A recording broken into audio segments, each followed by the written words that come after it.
Hey there, YouTuber. So in this video, we're going to talk about reselling motherboards on eBay. Now, I have bought and sold a ridiculous amount of motherboards on eBay, and just so you can kind of see, there's a portion of my motherboard collection, right? So we have quite a few of them.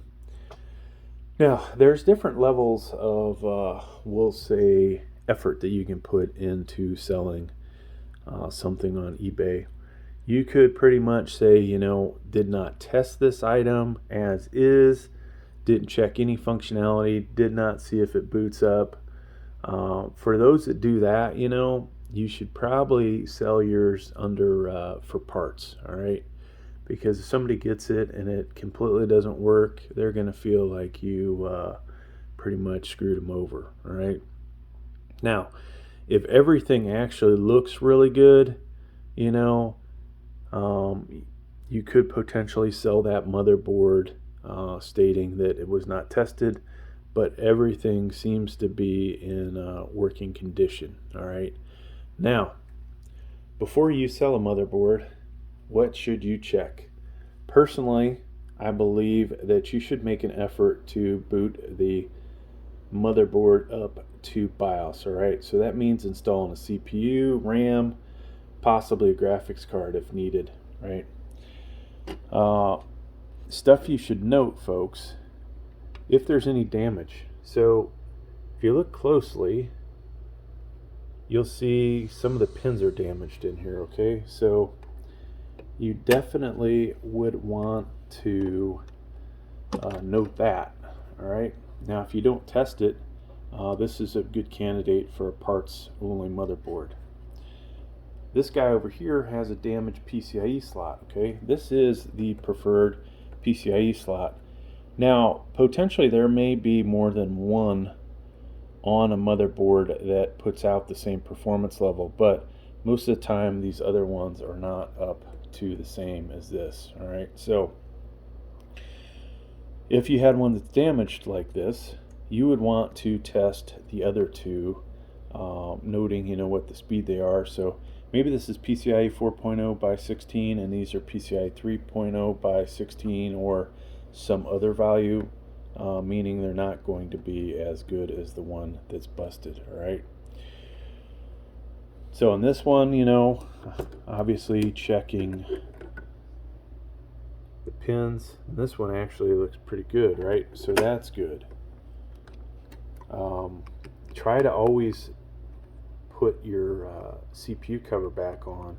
If not, the best thing I've seen is putting, I would say, packaging tape across here to there. Make sure you don't, get it into the pins. That seems to be, another way to protect it. Obviously, it's not as good as a hard cover like that. All right. RAM slots, folks. Check every one of your RAM slots to verify they work. All right. So this only has, in actuality, one that works. The other three are bad. This one, all four are good. Why is that? Well, it might have been the damaged pins, or it might just be these are just, they've gone south for whatever reason. M.2s. I would check every one of them to make sure they work.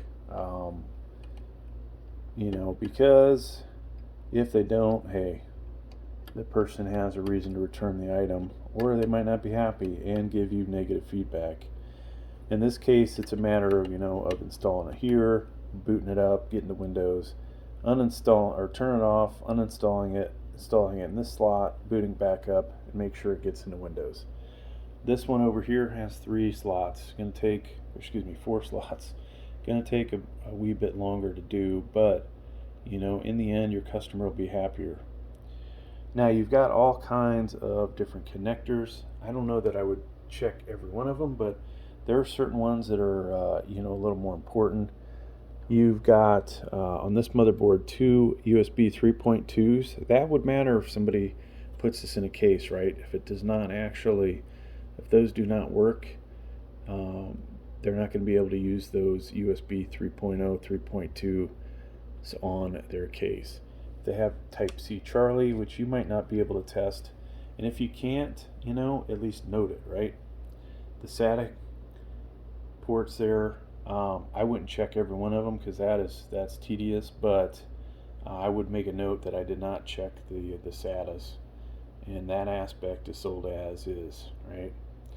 Now, if your motherboard has Wi-Fi on it, this is a place, once again, where you have to boot all the way to Windows, all right, to test that. As well as, test all the USBs, okay? Test the Ethernet out. Nothing worse than if you got a computer like this and you can't even connect it to the internet. Potentially, they could buy you something like that, but that would cost you money if they find out, hey, it doesn't work, and they want a refund, and maybe say, well, what if I buy you a USB Wi-Fi? Maybe that makes them happy. HDMI and DisplayPort, both these have that, right?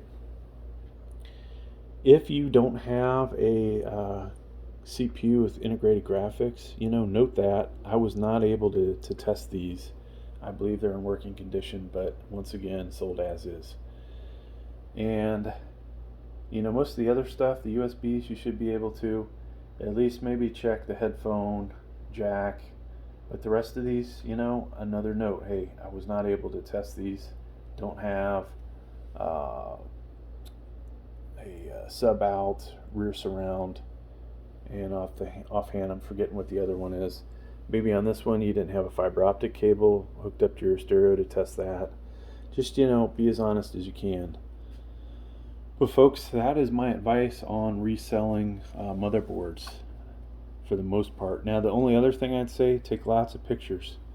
Take pictures of your sockets, right? Hey, this has has damage. Same thing over here, right? You want an overall one. You want to take pictures from the side. And then the final thing, what's in the box. You guys thought this video was over a few seconds ago, but are you including an I/O shield, SATA cable, or the screws that come with the motherboard, okay? The rest of this stuff, driver disk, installation, you can get that all online, so not really that big a deal. But folks, that's definitely going to do it for this video. Thanks for checking out. Please like, please subscribe. Thank you.